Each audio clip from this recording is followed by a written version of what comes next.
Good morning, beloveds. I'm coming to you from a hotel room, which I have not been in since August of 2019. We decided to run away. Don't worry, I'll be back for the service tomorrow, but yeah, we're popping off to see a friend of ours today. So, and then we'll be back tonight. We're not that far away. Just far enough away that we couldn't drive, in one day. So, you have a new background and a weird camera angle, but it is what it is. You make do with what you got. But it is May 8th, and our title is A Great Peace of Mind, a Deep Sense of Belonging, a Complete Realization that God is right where I am, fills my mind today. And the title is Her Ways Are Ways of Pleasantness, and All Her Paths Are Peace. And that is Proverbs 3:17. I believe that may be Sophia, wisdom. When we meditate on spiritual thoughts, we are affirming the presence of God in, around, and through us. It is in these close and intimate feelings of divine presence, actively stated, that gives power to our words. The words of themselves would have no power without this deep feeling back of them. It is because we do believe in a power greater than we are that we can have this feeling, this inner conviction, this sense of certainty, which all spiritual teachers have told us is necessary to effective prayer. Effective prayer is an acknowledgement of the presence and the power of good. It is an acknowledgement of this presence as close to us and this power as acting on our acceptance. I know that there is a power greater than I am. I know that there is a love that casts out all fear. I know that there is a faith which overcomes all obstructions. I am now entering into this love. I am now using this faith. I now have complete confidence in God, the living, loving Spirit. I believe that the Spirit within me, which is God, makes perfect and happy the way before me. I enter into conscious union with everything that lives. I commune with the Spirit in all people and in all things. I feel an intimate relationship in the presence and the power which controls everything. I put my whole trust in God. I know that the Spirit will gently lead me, wisely counsel me. I know that the love which envelops everything flows through me to everyone, and with it goes a confidence, a sense of joy and freedom, a buoyant enthusiasm for living, a zest for life, and there back to me today everything that makes life worthwhile, everything that is good, beautiful, and true. All right. Well, what I'm really enjoying about this particular month, and it may be alternating months, is it's clearly broken up. You can kind of see it. See how there's that big gap between the paragraphs? So he says, okay, this is what I think, and then he does a treatment right after it. So you get to kind of get the sense of how Ernest and Raymond both treated. So this is a pretty amazing book. Yeah. If you don't have it, I suggest you get it. 365 Days of Richer Living. Okay, so now it's a really long title. It is a really long title. A Great Peace of Mind, a Deep Sense of Belonging, a Complete Realization that God is right where I am, fills my mind today, which is the purpose of spiritual practice. That is what we do for spiritual practice, especially meditation, is we go to that place to meet that unfiltered God, to fill up.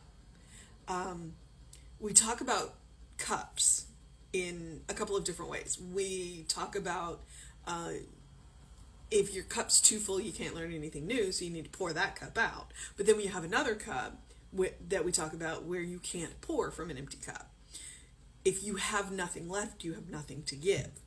And so that's the cup he's talking about. It's like, okay, here's this cup, and you need to go to this place regularly to fill that cup up, to fill you up with that sense of right, that sense of good, that sense of love, that sense of joy, that sense of creativity, all of those things that God is, so that we can move through this world and let that energy flow through us. It's not ours to hold. It is ours to use, but it's not ours to hold. We don't want to become dams where we've got all this power built up behind us, because then it starts leaking out sideways and interesting things happen. We want to be channels. We want it to flow through us. And I love the proverb because, like I said, I think it's Proverbs 3:17. Her ways are the ways of pleasantness, and all her paths are peace. I think that's wisdom. That's Sophia. Because in the Judaic tradition, wisdom is referred to as female. So, and wisdom is pleasant. It's like, okay, I've made the mistake. I don't have to do it again. I have learned. Or a better way to do it is actually to learn from somebody else's mistake so you don't have to make the mistake yourself. We're not always good at that, right? Okay, so when we meditate on spiritual ideas, we are affirming the presence of God in, around, and through us. I mean, it can't be any more clear than that. That is the purpose of spiritual practice, to acknowledge God, to affirm God, we don't need to affirm God. We need to affirm God for ourselves. It's like God is. But we are going, yes, no, I recognize this feeling. I recognize this power. I recognize the stuff that I'm made of. I recognize what I am, which is a child of God. It is this close and immediate feeling of the divine presence, actively stated, that's the key there, that gives power to our words. We can speak all the words we want, and all of our words are creative. But our truly creative words are when we are actively stating that power. The words in and of themselves have no power without this deep feeling in the back of them, which is why Jesse talks about the words wrapped in feeling. That's what a treatment is, words wrapped in feeling. And what is that feeling? That God is behind us. God is within us. God is all around us. That's where that power comes from. It comes through us. So we don't have to worry about how much power it's going to take to do a particular treatment. All we have to do is be willing to open up and accept the power coming through us. It is because we do believe in a power greater than we are that we can have this feeling, this inner conviction, this sense of certainty that all spiritual teachers have told us is necessary to effective prayer. So right there, he said, this is how you do effective prayer. And that's why recognition, there is one God, unification, I am part of this God.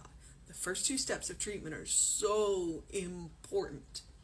Now, I will tell you, you don't have to get big, wordy, use big floral words and use a lot of them. You can use as few words as it takes for you to get that feeling. That's it. But if you love words, because I have some practitioners that I know that are writers and they love words, then use as many as you want. But you don't have to. Just enough to get the feeling. Effective prayer is an acknowledgement of the presence and the power of good.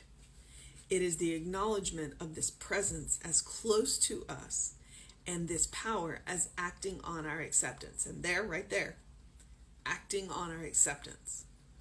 We have to be willing to accept it for it to be truly effective. So you can do all the treatments you want, but if you're not willing to accept the results, things are they're gonna show up, just not the way you expect them to. And actually, if you can let go of that expectance of the how. I mean, we talk about expecting and accepting, If you can let go of the how, things will show up in all kinds of interesting ways. All right. I know that there is a power greater than I am. I know that there is a love that casts out all fear. I know that there is a faith which overcomes all obstruction. Okay, that's the first step. Recognition. I am now entering into this love. I am now using this faith. I now have complete confidence in God, the living, loving Spirit. Step 2, right there. Unification. I believe that the Spirit is within me, which is God, makes perfect and happy the way before me. I enter into a conscious union with everything that lives.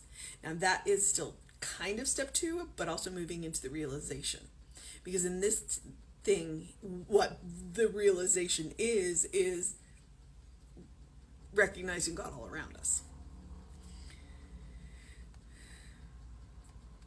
I commune with the Spirit in all people and all things, recognizing that God is all around us all the time, that every living thing that we meet is God, So the animals that you meet, they carry the Spirit within them. The plants around you carry the Spirit within them. The people around you carry the Spirit within them. I know we don't all act like it all the time, but that's the challenge and the goal, to meet other living beings' eyes and know them for the child of God that they are. Whether they recognize it or not, we can hold the space for them. And then we treat them differently and they go, hey, wait a minute. And then they think about it. I feel an intimate relationship with the presence and the power which controls everything. I put my whole trust in God. I know that the Spirit will gently lead me, wisely counsel me. I know that the love which envelops everything flows through me to everyone, and with it goes a confidence, a sense of joy, a freedom, a buoyant enthusiasm for living the zest of life.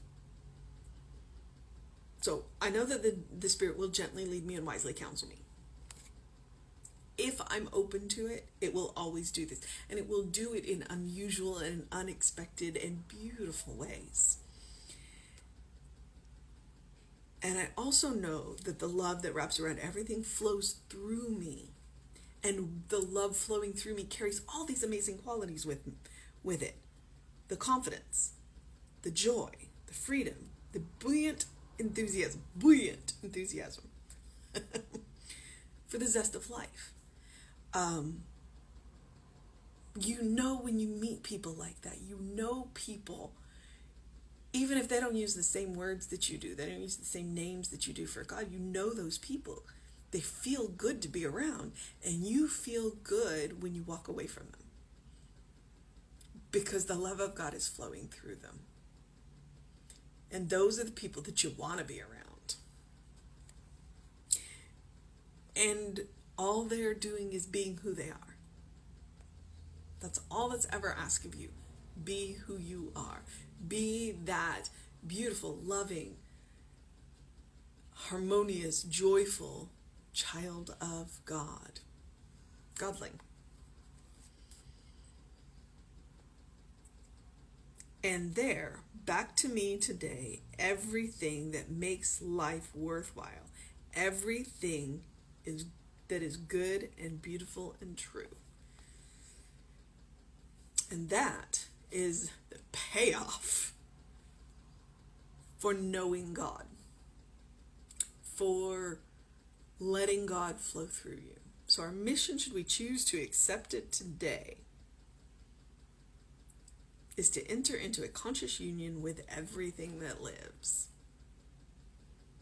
And know that God is right there where we are right now, always. There's no time, and there's nowhere God is not. So that's our mission. All right. And as always, I'm going to ask you to do something loving for yourself, do something kind for yourself, do something compassionate for yourself, whatever that looks like to you today. And today, for me, that is to go play. So that means I have to go put sunscreen on because I'm going to go outside. Yay! And I don't want to get sunburned. go put some sunscreen on, and then I'm going to go play. And I hope that you take some time to go play today too. It looks like it is going to be an absolutely gorgeous day.